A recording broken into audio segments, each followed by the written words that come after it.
ახლა ჩვენს ქვეყანაში არის და ეხა ნიუს რო უსმენდი აუცილებლად ამ კითხვით უნდა დავიწყო. ჩვენ ვნახეთ რო ჩატარდა ეს ეგრეთ წოდებული არჩევნებიც, ხო? თან იყო ამ ეგრეთ წოდებულ არჩევნებშიც გაყალბების ძალიან დიდი სქემა, მაგრამ ესენი მაინც ამბობენ ეს ეგრეთ წოდებული ხელისუფლება რომ ეს იყო დემოკრატიულ რაღაცა გარემოში ჩატარებული არჩევნები, სადაც არ ვიცი 70 ზემოთ აქვთ ყველგან ხო აღებული მე მგონი.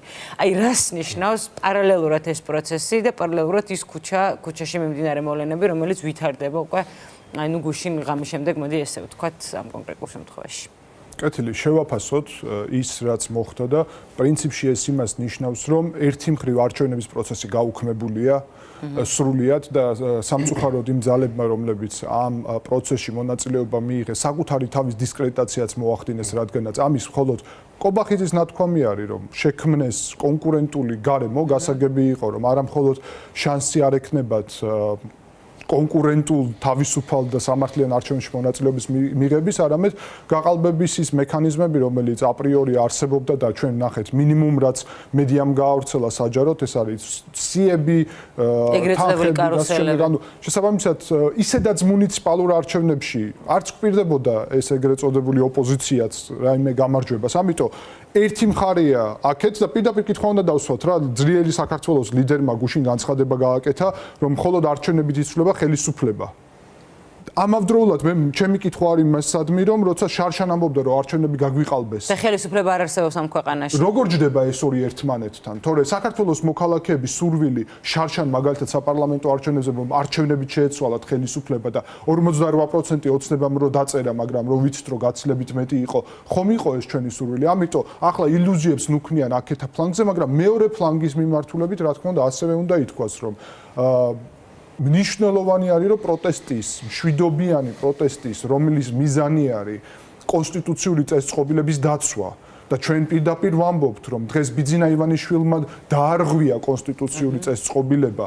ბიძინა ივანიშვილი არის ძალადობაზე გადასული და მას აქვს დაკავებული სახელმწიფო ორგანოები და შენობები რეალურად უკანონოდ. ამის დისკრედიტაციის მცდელობა, რა თქმა უნდა, მხოლოდ და მხოლოდ ხელს უწყობს საბოლოო ჯამში იმას, რომ პროტესტის დისკრედიტაცია მოხდეს და კობახიძე დღეს რასაც აცხადებდა, ზუსტად ეგ არის, რომ მთელი პროტესტის დისკრედიტაცია უნდა. ამიტომ მე ვფიქრობ, რომ ერთი მხრივ დროა, რა თქმა უნდა, პროტესტი გაგრძელდეს, იმიტომ რომ ეს არ არის არც რომელიმე ადამიანის, არც ამ საორგანიზაციო ჯგუფის, არც ნებისმიერი სხვა ძალის პროტესტი, ეს არის საქართველოს მოქალაქეების ინდივიდუალური პროტესტი, არაორგანიზებული, რომელიც აუცილებლად გაგრძელდება, იმიტომ რომ საქართველოს მოქალაქეს პირადი თავისი ვალდებულებები გააჩნია ამ ქვეყნისადმი, მაგრამ მეორე მხრივ ძალიან მკაფიოდ უნდა ვთქვათ, დროა ჩვენ მოვამზადოთ ისეთი სამართლიანი, ღირსეული და პასუხისგებლიანი და გუშინდელმა მოვლენებმა რა გვაჩვენა პასუხისგებლიანობის დეფიციტი ზოგადად. ხო და გიორგი, აი ხო არ არის ამ ყველაფრის ფონზე მე დაახლოებით ხვდები შენ საითაც მიდიხარ ხო? ხომ არ არის დრო რაღაცა ცენტრი შეიქმნას. ერთი მხრივ შენ რაც თქვი, არის ძალიან მნიშვნელოვანი პროტესტის გაგრძელება, ხო? მაგრამ პროტესტი რო გაგრძელდეს, ეს პროტესტი რაღაცნაირად უნდა შევინარჩუნოთ, ხო? რაღაცნაირად უნდა დავიცვათ დაქსაქსვისგან, მინავლებისგან, ხო? გადასარჩენია სინამდვილეში ეს პროტესტი ამ რეპრესიების ფონზე, ხო, დაჭერები და ასე შემდეგ, ხო? რა შეიძლება იყოს ხომ არ არის დრო, რომ ქართველ ხალხს იმ ადამიანებს, რომლებიც გამოვიდნენ გუშინ აქციაზე, მრავალათასიანი აქცია იყო, დაინახოს ამ ხალხმა რაღაცა ცენტრი, ბირთვი პროტესტის, რა ვიცი, თვითორგანიზებული ჯგუფი დავარქვათ, შეიძლება ასე ითქვას, სადაც გაერთიანებული იქნებიან პასუხისმგებლიანი ადამიანები და არსებულ კითხვებს, როდესაც დემონსტრანტი მივა, პროტესტის მონაწილე მივა, აქტივისტი მივა, მას ადეკვატურ პასუხს გასცემს. ხო არ არის ამის დრო, მე უბრალოდ კითხავს. აი ახლა სადაც მიმქონდა საუბარი და ზუსტად მაგის ხსენებას ვაპირებდი, ჩვენ გვჭირდება პროფესიონალები დაკომპლექტებული შესაბამისი პოლიტიკური სივრცე, ძალა, მაგრამ ნახეთ რას გვიცხობ ჩვენ ოპოზიციის პრიზმიდან ამას არ უნდა შევხედოთ, თუ რეალურად საუბრობთ იმაზე, რომ გვესმის, რომ გუშინდელმა აქციამ ეს დაგვანახა ყველას.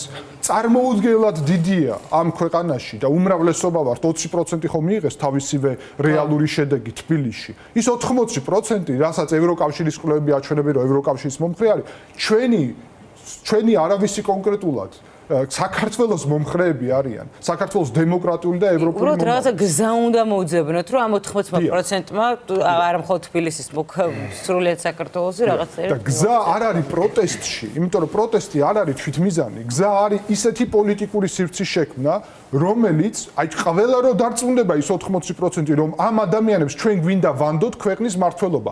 პირდაპირ დავსვათ ეს კითხვა.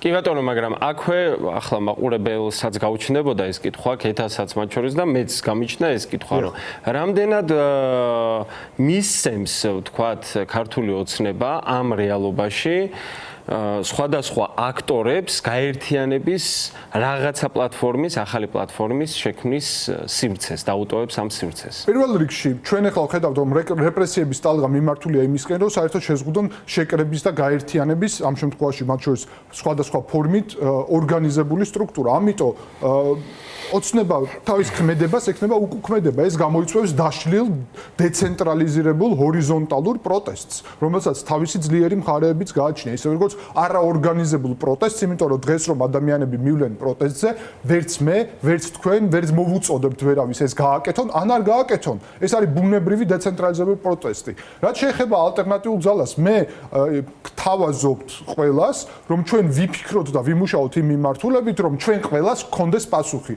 როდესაც ბიძინა ივანიშვილის ხელისუფლება დასრულდება, ვინ იქნება პასუხისმგებელი საქართველოში ძალაუფლებაზე, ხელისუფლებაზე, რომ იყოს მშვიდობიანი პროტესტი. მე როგორც სპეციალისტი პროცესი გადაბარების ამას გულისხმობ და რაც მოარჩენებისთვის გადაბარება და ქვეყნის ეფექტური მართვა. მე როგორც სახელმწიფო მართვის სპეციალისტი ვიტყვი, რომ სისტემას აუცილებლად სჭირდება ქვეყანაში, რომ დაინახოს ბიძინა ივანიშვილის ალტერნატივა. ბიძინა ივანიშვილის ალტერნატივის მკაფიო დანახვის გარეშე, რომელიც იქნება არამხოლოდ პასუხისმგებლიანი და პროფესიონალური, არამედ მათ შორის საერთაშორისო ასპარეზზე არ გამოიწვევს ჩვენი ქვეყნისთვის პრობლემების შექმნას, ამ ალტერნატივის გარეშე სისტემა დაიცავს სტატუს კვოს, დღევანდელ რეალობას. ამიტომ ალტერნატივა, რომელიც უნდა იყოს, მათ შორის უნდა იყოს ისეთი, რომელიც გეოპოლიტიკურად იმ კონტურში, რომელიც გაგვაჩნია, ჩაჯდება. ერთი მხრივ ჩვენ ხედავთ, რომ მოვლენები ვითარდება ჩვენ სასარგებლოდ.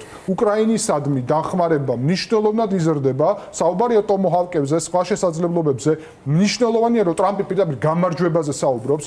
ჩვენ სამხრეთით, სომხეთი, აზერბაიჯანი, ცენტრალური აზია, თურქეთი უკვე შეერთებულ შტატებთან კონტურში ჯდებიან. რუსეთის გავლენის სფერო რჩება მხოლოდ ბელარუსი და საქართველო. საქართველოში მნიშვნელოვანია გადარჩენა და გაგრძელება მოქალაქეების და სამოქალაქო გმირობის ინდივიდუალური, მაგრამ ამავდროულად ის ბირთვი, რომელზეც ვამბობ, პასუხისმგებლიანი პოლიტიკური ძალების აუცილებელია და რა ფორმით იქნება ეს მეორე ხალხის თავარია უნდა იყოს ინკლუზიური, ხო? უნდა გააერთიანოს სხვადასხვა ჯგუფები და მათ შორის პარტიებიც რაღაცა დიდი ერთიანობა უნდა ჩანდეს. ამას ითხოვს საზოგადოება. მე ასე ვხედავ, არ ვიცი. შეიძლება ვწდები, ეს არის ჩემი ძალიან ინდივიდუალური დაკვირვება. ბელარუსზე გამახსენდა, რომ ეს ეგრეთ წოდებული არჩევნები დადებითად შეაფასა ბელარუსის CSKO-ს ხელმძღვანელმა, რომელიც საქართველოში იმყოფებოდა, ხო? ეს გასაგებია. ხო, რასაც ნიშნავს და რისი ინდიკატორიც არის. აქვე არ შემიძლია არ კითხო, მე ვიცი რომ შენ ფანტასტიკურად ერკვევი სომხეთის პოლიტიკაში. რა, აი ფაშინიანის მოსვლას ძალიან მოკლედ ამაზე გაჭირდება ლაპარაკი, მაგრამ აი მაქსიმალურად კონდენსირებულად რო ვეცადოთ ამაზე საუბარს, რომ სხვა თემებისთვისაც დაგვრჩეს დრო, აი რა წინაპირობები უძღოდა, ვთქვათ, მაშინ ფაშინიანის ხელისუფლებაში მოსვლას. პირველ რიგში მდგომარეობის საკითხი არის, ჩვენ მე მithქვამს ეთერში თქვენთანაც, რომ ჩვენ ამ გზაზე ვართ რეალურად, როცა თითოეული მოქალაქე გაიაზრებს, ეს 80% გადამწყვეტი, რომ გაუსაძლისია ასე ცხოვრება. მაგრამ მეორე მომენტია, ნიკოლ ფაშინიანმა შეძლო და ეს გახადა სრულიად ალრა ძალადობრივი და ეს მოხდა რევოლუცია ხავერდოვანი ავტომატურად მოხდა, იმიტომ რომ იყო არა ძალადობრივი, რაც არის ძალიან მნიშვნელოვანი, მაგრამ ამავდროულად ნიკოლ ფაშინიანმა ვერ გამოიყვანა ხალხი. ხალხმა გააკეთა ეს, მაგრამ ნიკოლ ფაშინიანი აღმოჩნდა სწორ ადგილას, სწორ დროს მართლობის ეფექტური სისტემი და ხალხს მაშინ გაუჩნდა კონკრეტული შტაბეჭდილება, რომ ჩვენ შეგვიძლია ამ ადამიანს ვანდოთ ქვეყანა და მის გუნდს. ახლა, როდესაც ჩვენ ხედავთ, რომ ჩვენ ამ გზაზე ვართ, ერთი მხრივ ყველანაირ პროცესს აუცილებლად ჭირდება ლიდერობა, იმიტომ რომ გუშინდელ პროტესტზე ჩვენ დავინახეთ, რომ არანაირი მართლობა იქ, მართვის სისტემა, ლიდერობა მათ შორის არ გამოჩნდა. ეს შეგიძლიათ ნებისმიერს კითხოს, რომ დაბნეულობა იყო იმ მხრივ, როგორ იმართება ეს პროტესტი? ნიკოლ ფაშიანმა შეძლო, რომ როცა ასობით ათასი ადამიანი იყო გამოსული, იყო ერთი ცენტრი, ადამიანები უჯერებდნენ ერთ და ადამიანს და მის გუნდს. მაგრამ ამავდროულად პირდაპირ კითხვა დავსვათ. აქ ნდობის საკითხიც არის, მოდი ესეც ვთქვათ, იმიტომ რომ ვინ მოგიწოდებს, იმიტომ რომ ეხლა რო ამბობთ, რომ ამდენი ადამიანი ვთქვათ ერთ ცენტრს უჯერებდა და ელოდებოდა, აქ უნდა ვთქვათ აუცილებლად ის, რომ ჩვენთან ეს ამ ერთ ცენტრს ენდობა თუ არა მოქალაქეების ის სრული უმრავლესობა, რომელიც რუსთაველის გამზირზე იყო, იმიტომ რომ ძალიან ფრაგმენტირებულია, ხო? აქეთ ოპოზიციური ფლანგი ვიღაცას ენდობა, ვიღაცას არ ენდობა და ასე შემდეგ. არსებულმა პოლიტიკურმა კონფიგურაციამ ოპოზიციურმა თავი ამოწურა.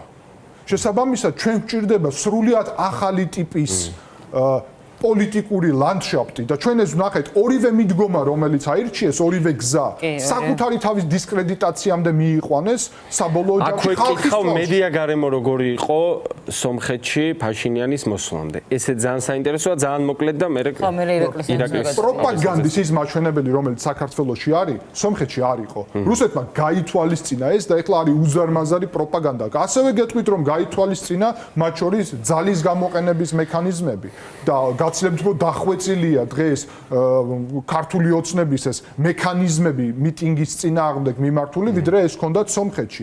თუმცა კიდევ ერთხელ, როცა ფაშინიანი დააკავეს, მაგალითად, იქ იყო ორგანიზებული ისეთი ლიდერობა, რომ მის დათვლილად სხვა ადამიანი დადგა მისი გუნდიდან და შემდეგი და შემდეგი. ამიტომ ჩვენ გვჭირდება ისეთი პროტესტი და პროცესი, რომელშიც ერთ ადამიანზე ეს ნამდვილად არ იქნება, მაგრამ ამ ადამიანებს უნდა ვენდოთ და ეს ნდობა იმით კი არ არის, რომ დღეს ნოლიდან გამოჩნდებიან ასეთი ადამიანები. არა, მე მჯერა და ვიცი, რომ ჩვენ გვყავს ასეთი ადამიანები ქვეყანაში, თუმცა რადგანაც აი ამ პოლიტიკური ჭაობის მიერ არის გარკვეულწილად დაკავებული ეს ოპოზიციური სივრცე, ამ ჯანსაღ ადამიანებს ეს სივრცე არ ეცემათ. შესაძლებლობა არის. და ხშირად არც უნდა ჩაერთონ. ხო, იმიტომ რომ არ უნდა საკითხია.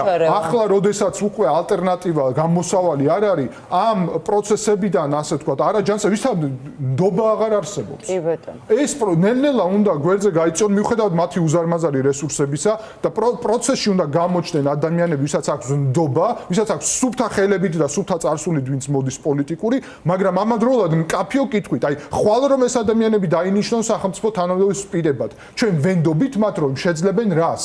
ჩვენ გვყავს აქ ძალიან რთული მტერი რუსეთი, რომელიც არის აგრესიული, რომელიც ხედავთ უკრაინას შიდას აკეთებს, დღეს ოცნება და სისტემას მათ შორის უხსნის, რომ ნებისმიერი ცვლილება იქნება პრობლემა რუსეთთან მიმართებით, ჩვენ გვჭირდება გუნდი და ნახეთ ხაზუსმამ ამას მე წინასწარაც ვთქვი, ნაციონალური მოძრაობა ამას ვერ გააკეთებს, იმიტომ რომ რუსეთის მთელი პროპაგანდა 2008 წლიდან დაწყებული იყო აგებული იმაზე, რომ ნაციონალური მოძრაობა არის ომის და კონფრონტაციის და ასევე რევოლუციის მომწყობი ძალა.